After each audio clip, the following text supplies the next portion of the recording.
দেখুন, এগুলোকে আপনারা কি বলেন জানি না, আমরা এগুলোকে শাপলা বলি। আজ আমি শাপলার বড়া করব।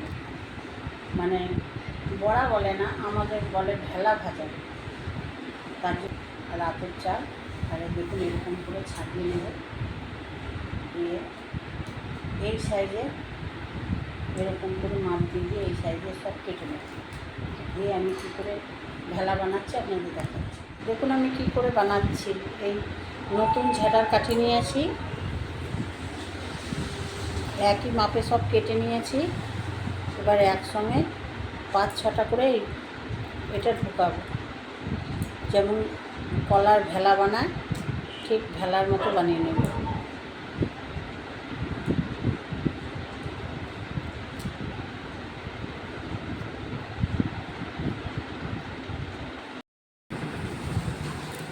দুটো দিলাম, 3টে দিলাম, 4টে দিলাম,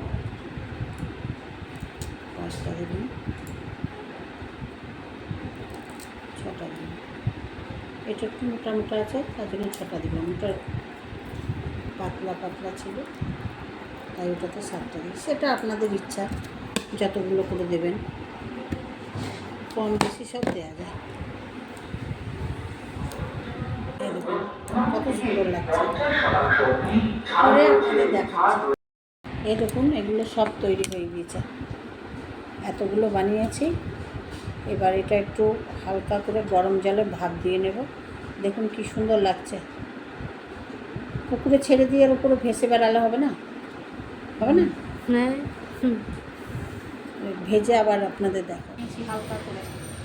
এবার আমি এটা বড়া করবো। দেখুন কাঠিটার মধ্যেই থাকবে, খাবার সময় কাঠিটা বের করে খাবেন।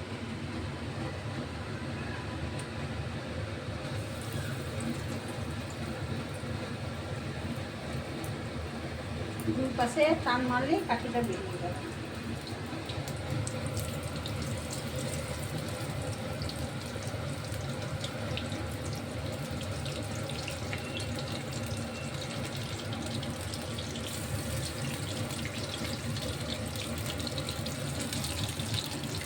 এক সাইড হয়ে গিয়েছে, আর এক সাইড উল্টে দিলাম।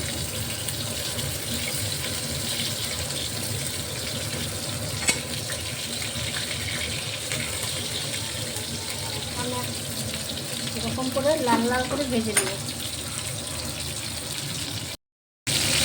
দেখুন আমার বড়াটা হয়ে গেছে, ঠিক এরকম হবে। গরম ভাত আর ডালের সঙ্গে খেতে দারুণ লাগে শাপলার বড়া।